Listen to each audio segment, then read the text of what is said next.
에도 우리 충영교회가 가정을 교회처럼, 교회를 가정처럼 만드는 우리 모두가 되시길 주의 이름으로 축원드립니다. 모든 사람들이 한결같이 행복한 가정을 꿈꾸고 이렇게 결혼을 합니다. 그러나 행복한 가정을 찾아보기 힘든 세상입니다. 한국의 경우를 보니까 최근 통계청의 인구에 따르면 연 3쌍이 결혼하면 한 쌍이 이혼한다는 통계가 나와 있습니다. 모두가 나름대로 최선을 다해서 행복한 교회, 행복한 가정을 지키려고 하지만 가정이 깨어지는 것을 보게 되어집니다. 그 이유가 뭐겠습니까? 가정은 하나님이 세워주시고 지켜주셔야만 되는데 인간들이 자기 힘으로 가정을 지키려고 하니까 가정이 깨어지는 경우가 많이 있다라는 겁니다. 한 사람이 태어나서 평생 행복을 찾다가 결국은 행복을 찾는 곳이 있습니다. 어디냐? 가정이다라는 겁니다. 모든 사람들이 행복한 곳을 찾고자 여기저기 다니지만 가정이다라는 겁니다. 여러분의 가정이 행복한 가정이 되시기를 주의 이름으로 축원드립니다. 가정을 떠나서는 행복을 찾을 수가 없다라는 겁니다. 집 나간 아들도 다시금 아버지의 집으로 돌아왔다라는 겁니다. 지금은 작고 했지만 테레사 수녀가 노벨 평화상을 받은 날 기자가 와가지고 그에게 질문을 던졌어요. 세계 평화를 위해서 가장 급박한 일이 무엇이라고 생각하십니까? 그때 테레사 수녀가 웃으면서 그 기자에게 말을 했습니다. 기자 선생님, 빨리 집에 돌아가가지고 가족을 사랑하십시오. 그렇습니다. 세계 평화도 좋고 사업 성공도 좋고 출세도 좋고 이름을 알리는 것도 좋지만 가장 먼저 가정이 행복해야 된다라는 겁니다. 성경에도 그렇게 우리에게 말씀해 주고 있습니다. 디모데전서 3장 5절에 보니까 사람이 자기 집을 다스릴 줄 알지 못하면 어찌 하나님의 교회를 돌아보리요 라고 말씀합니다. 사랑하는 성도 여러분, 우리 가정이 행복한 가정이 되시기를 바랍니다. 언제든지 돌아오고 싶은 곳이 되어야 합니다. 언제든지 편히 쉴 수 있는 곳이 되어야 합니다.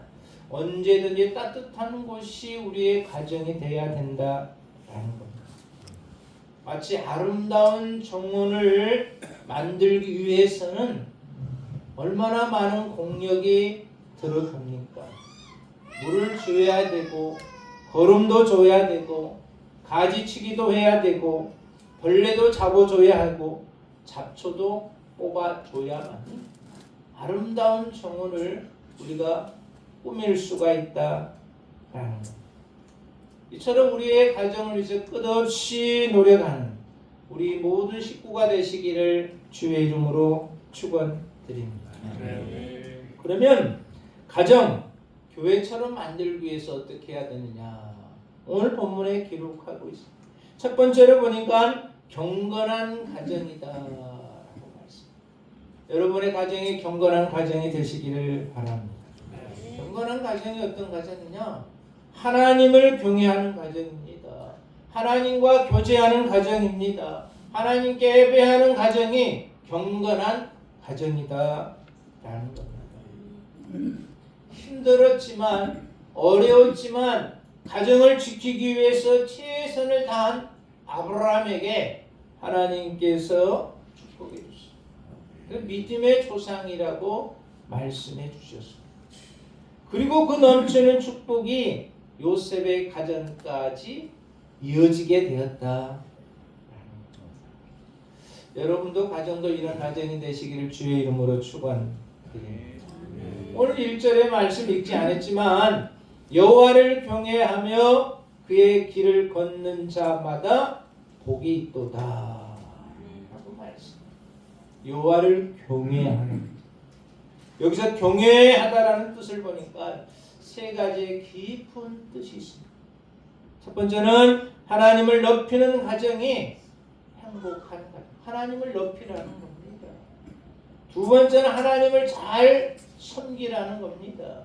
세 번째는 하나님을 잘 믿으라는 겁니다. 이것이 곧 하나님을 경외하는 것이다 라는 겁니다. 그래서 하나님을 경외하는 가정은 어린이든 어른이든 모든 식구들이 하나님의 복을 받게 되어 있다. 우리의 가정이 이런 가정이 되시기를 바랍니다. 남편, 아내, 자녀, 손주들이 올 한 해는 하나님을 잘 경외하여 하나님이 주시는 복을 누리시기를 주의 이름으로 축원드립니다. 이러한 가정, 경외하는 가정이다 라는 겁니다. 3절에 보니까 내 집 안방에 있는 내 아내는 결실한 포도나무 같으며 하고 말씀합니다. 무슨 말인고 하니 3절의 말씀은 가정에서 아내들이 풍성한 삶을 살 때에 그 가정이 행복해진다 라는 겁니다. 아내가 풍성한 삶을 살아가면 더불어 온 식구들이 복된 생을 꾸려간다 라는 겁니다. 그러니까 올 한 해는 아내들이 가정에서 풍성한 삶을 누리기 위해서는 가장 먼저 기도하는 아내가 되시기를 바랍니다. 한 사람밖에 하면 안 해. 나는 죽어도 아내로서 가정을 위해서 기도하지 않겠습니다. 여기서는 아멘 안 해도 조용. 2026년도 한 해 우리 가정을 위해서 나는 어떤 일이 있어도 기도하는 아내가 되기를 바랍니다. 아멘. 기도하는 아내가 있으면 그 가정이 풍성해진다라고 말씀해 주고 있어요. 아내로 인하여 결실한 포도나무요, 아내로 인하여 감람나무다. 그러니까 가정에서 아내가 중요합니까? 안 중요합니까? 중요해요. 기도하는 아내, 그의 가정을 하나님께서 축복해 주신다라는 거예요. 크고 작은 문제가 있을 때 하나님께 기도하시기를 바랍니다. 어디에서요? 성전에서. 잘하는데 그 실천이 안 돼. 바쁘고 힘들고 아프고 춥고 덥고 해가지고 성전에 못 찾아와요. 이번 한 주간 춥다고 그랬잖아요. 제가 목사님 추워 죽겠어요. 어떻게 와요? 새벽에 마이너스 11도, 하율이 11도라고 그래요. 오늘은 마이너스 8도였어요. 추운데 어떻게 기도해요? 춤에도 불구하고 새벽에 나온 기도하는 동역자들이 있어요. 풍성한 열매가 맺기 위해서는 가장 먼저 아내의 기도가 있어야 된다라는 겁니다. 이러한 가정 하나님께서 축복해 주시리라 믿습니다. 아내를 중심으로 해서 우리의 가정이 경건한 가정이 되시길 주의 이름으로 축원드립니다. 두 번째로 우리가 오늘 말씀을 통해 살펴볼 수 있는 것은 열심히 일하는 가정이다 라는 겁니다. 아무 일도 하지 않고 팔자 좋게 놀고 먹는 가정은 복된 가정이 아니다. 불로소득 막 그런 가정은 복된 가정이 될 수가 없다라는 거예요. 성경에 보니까 수고한 대로 먹을 것이다. 2절에 기록하겠습니다. 수고한 대로 먹을 것이다. 누가? 내가 내 손이 수고한 대로 먹을 것이다 라는 거. 이걸 다른 말로 뭐랍니까? 노동이다라는 겁니다. 노동을 해야 그 가정이 복된 가정이고 하나님께서 축복해 주시는 가정이다라는 겁니다. 노동을 해야 그 가정이 행복한 가정이다. 이번 한 주간 다 열심히 노동하시기를 바랍니다. 얼마나 힘들고 바빠요. 잠시 쉴 틈도 없이. 근데 여기 뭐라고 그러시? 내가 내 손이 수고한 대로 먹을 것이다. 내가 복되고 아프면 내가 수고하겠습니까? 아프면 노동하겠습니까? 못해요. 내 손이 수고한 대로 먹을 것이다. 내가 복되고 형통하리라. 하나님은 수고한 대가를 지불해 주신다라는 겁니다. 땀 흘려 수고하는 것들 하나님은 얻게 하신다라는 겁니다. 그것이 바로 노동이 있는 가정이 행복한 가정이다. 성경이 이렇게 말하잖아요. 적게 심는 자는 적게 거두고 많이 심는 자는 많이 거둘 것이다. 엿새 동안 힘써 일하라 하고 말씀하지 않습니다. 바울도 역시 비슷한 이야기를 합니다. 데살로니가후서 3장 10절에 보니까 누구든지 일하기 싫어하거든 먹지도 말라. 일하기 싫어하거든 먹지도 말라. 오늘 할렐루야 찬양도 은혜로운 찬양을 힘써 일하라. 노동하라는 거예요. 노동하는 것이 행복한 가정이다. 세상의 노동도 힘써 일하면 행복하고 주님의 귀한 사역도 힘써 일하면 형통하리라. 복되도다라고 말했어요. 이 가정이 바로 행복한 가정이다. 예수님께서도 그랬습니다. 노동자였어요. 어떤 노동을 했습니까? 목수였습니다. 열심히 일하는 노동을 했던 예수님이셨다. 근데 노동할 수 없을 때가 옵니다. 사역할 수 없을 때가 온다는 겁니다. 할 수 있을 때 힘써 우리는 일하시기를 바랍니다. 요한복음 9장 4절에 보니까 밤이 오리니 그때는 아무도 일할 수 없습니다. 밤이 오면 일할 수 없다라는 거예요. 시간적으로 어두운 때를 말할 수도 있지만 우리 인생사에 어둠의 시간이 올 수가 있다라는 겁니다. 그 어둠의 시간이 언제겠어요? 병들었을 때, 힘이 없을 때, 이게 곧 어둠의 때다. 힘 없고 병들 때가 옵니다. 그러면 노동을 못하는 거예요. 사역을 못하는 거예요. 그래서 아직 그때가 안 올 때는 어떻게 해야 된다고요? 열심히 일하라는 겁니다. 열심히 일하는 것이 행복한 가정이다. 고린도전서 15장 58절에 보니까 이런 말씀이 있어요. 내 사랑하는 형제들아 경고하며 흔들지 말며 항상 주일에 더욱 힘쓰는 자들이 되라. 항상 주일에 힘쓰는 자들이 되라. 이는 너희 수고가 주 안에서 헛되지 않는 줄을 알리라. 가정에서도 우리가 노동 힘써 일해야 되겠지만 올 한 해 하나님께서 나에게 주신 사역 힘써 일하시기를 바랍니다. 결코 헛되지 아니한다 라고 말씀. 경건한 가정, 노동이 있는 가정이 행복한 가정이다. 마지막 세 번째로 보니까 우리 가정이 교회 같은 가정이 되시기를 바랍니다. 한 사람 한 사람이 다 하나님이 구하는 전이라고 말씀합니다. 그래서 여러분의 가정이 교회 같은 가정이 되시기를 바랍니다. 5절에 보니까 기록하고 있습니다. 여호와께서 시온에서 내게 복을 주실지어다 너는 평생의 예루살렘의 번영을 보며 라고 말씀해 주고 있습니다. 여기서 보니까 시온에서 내게 복을 주실지어다. 시온은 어디를 말합니까? 지명상으로는 저 이스라엘 땅에는 시온이지만 영적으로 보면 시온은 어디를 말합니까? 교회를 말씀하고 있어요. 여호와께서 교회에서 내게 복을 주실지어다 하고 말씀합니다. 아마 이 말씀은 사도 바울이 잘 알고 있었던 것 같아요. 그래서 사도 바울이 에베소 교회를 통해서 이렇게 말합니다.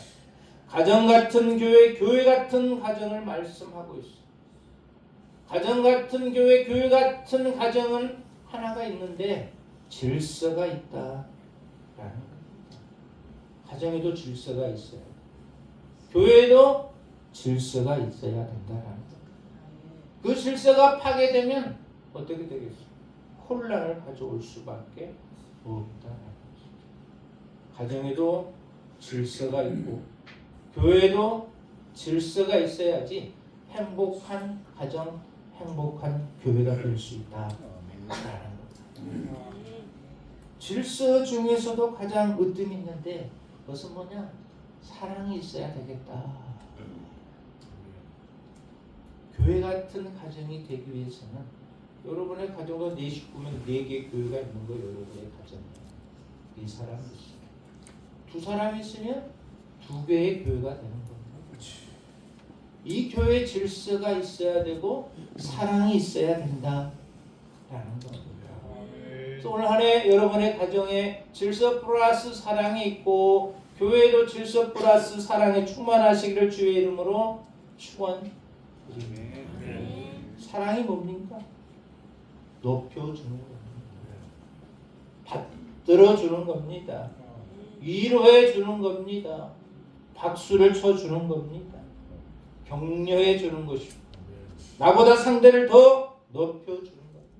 이게 사랑. 여러분의 가정에서 이것이 있어지시기를 바랍니다. 교회에서도 이것이 있어야 된다라는 겁니다. 사도행전 10장에 보니까 고넬료의 가정이 등장합니다. 참으로 그 가정은 행복한 가정이었습니다. 그 가정의 특징은 온 집안 식구들이 하나님을 경외했다라고 말씀해 줬습니다. 하나님을 경외했다. 하나님과 교제하고 하나님께 예배하고 그런 가정이었습니다. 그뿐만 아니라 이 가정 어떤 가정이었냐? 구제했습니다. 사랑을 베풀었던 가정입니다. 그리고 또 한 가지 보니까 이 가정은 기도했다라고 말씀합니다. 그죠? 사랑, 구제, 기도 이렇게 하니 하루는 천사가 그 가정을 방문했습니다. 신방 왔어요. 그리고 고넬료야라고 천사가 부릅니다.